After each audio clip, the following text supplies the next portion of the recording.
Hello friends, భారత్లో మరో mega infrastructure project రూపుదిద్దుకుంటోంది. అదే రాయ్పూర్ విశాఖపట్నం ఎకనామిక్ కారిడార్. ఈ ప్రాజెక్ట్ పూర్తయితే రాయ్పూర్ నుంచి విశాఖపట్నం వరకు ప్రయాణ సమయం భారీగా తగ్గిపోనుంది. ఇప్పటి వరకు 12 నుంచి 14 గంటలు పట్టే ప్రయాణం ఇకపై కేవలం 5 నుంచి 6 గంటల్లోనే పూర్తి చేయొచ్చు. 16,000 కోట్ల రూపాయల వ్యయంతో నిర్మిస్తున్న ఈ భారీ ఎక్స్ప్రెస్ వే మొత్తం పొడవు దాదాపు 465 కిలోమీటర్లు. ఇది ఛత్తీస్గఢ్, ఒడిషా, ఆంధ్రప్రదేశ్ రాష్ట్రాల మీదుగా వెళ్లే 6 lane access controlled greenfield corridor. ఈ కారిడార్ కేవలం ఒక రోడ్డు కాదు, సెంట్రల్ ఇండియాని నేరుగా విశాఖపట్నం పోర్టుతో కలిపే ఎకనామిక్ బ్యాక్ బోన్గా మారబోతోంది. సెంట్రల్ ఇండియా నుంచి వచ్చే minerals, steel, coal, agricultural products, industrial cargo వంటి సరుకులు వేగంగా వైజాగ్ పోర్ట్కి చేరుకునే అవకాశం ఉంటుంది. ఈ ప్రాజెక్ట్ భరతమాల పరియోజనలో భాగంగా నిర్మించబడుతోంది. దేశవ్యాప్తంగా ఫ్రైట్ మూవ్మెంట్ మరియు ఇండస్ట్రియల్ కనెక్టివిటీని పెంచేందుకు కేంద్ర ప్రభుత్వం చేపట్టిన అతిపెద్ద రోడ్ ఇన్ఫ్రాస్ట్రక్చర్ మిషన్ ఇది. ఈ ఎక్స్ప్రెస్ వే రూట్ రాయ్పూర్ దగ్గర అభన్పూర్ నుంచి ప్రారంభమై కోరాపుట్, విజయనగరం మీదుగా విశాఖపట్నం వరకు చేరుతుంది.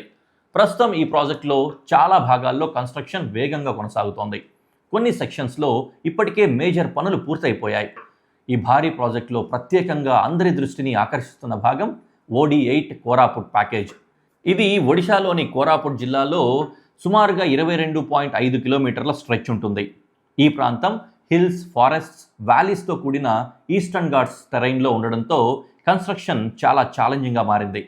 ఈ OD8 ప్యాకేజ్లో advanced slope protection systems, hill stabilization technology, modern drainage systems, eco sensitive engineering methods వంటి టెక్నాలజీస్ ఉపయోగిస్తున్నారు. దీంతో ల్యాండ్ స్లైడింగ్లు, భూమి కోతకు గురి కావడం వంటి సమస్యలు తగ్గే అవకాశం ఉంటుంది. ఈ కారిడార్లో మరో బిగ్గెస్ట్ హైలైట్ ఏంటంటే ఈ ప్రాంతంలో నిర్మిస్తున్న ట్విన్ ట్యూబ్ టన్నల్. వైల్డ్ లైఫ్కి ఎలాంటి ఇబ్బంది కలగకుండా ప్రత్యేక ఎకో సెన్సిటివ్ డిజైన్తో ఈ టన్నల్ నిర్మిస్తున్నారు.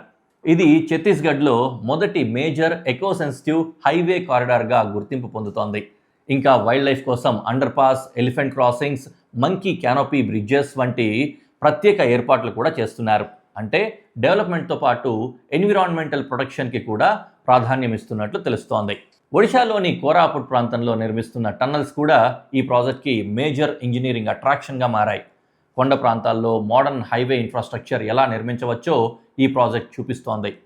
ఈ కారిడార్ వల్ల రిమోట్ ట్రైబల్ రీజన్స్కి కూడా పెద్ద బెనిఫిట్ ఉండబోతోంది. ప్రత్యేకంగా Koraput region, southern Odisha, interior Andhra Pradesh, Chhattisgarh mining belt ప్రాంతాలకు బెటర్ కనెక్టివిటీ లభిస్తుంది.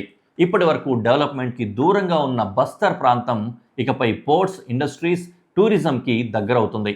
లోకల్ ప్రోడక్ట్స్ అయిన coffee, tamarind, forest products, hand క్రాఫ్ట్స్కి కొత్త మార్కెట్లు అందుబాటులోకి వచ్చే అవకాశం ఉంటుంది. ఈ కారిడార్ పూర్తయిన తర్వాత సెంట్రల్ ఇండియా నుంచి ఈస్ట్ కోస్ట్ వరకు సీమ్లెస్ హైవే స్పీడ్ కనెక్టివిటీ ఏర్పడుతుంది.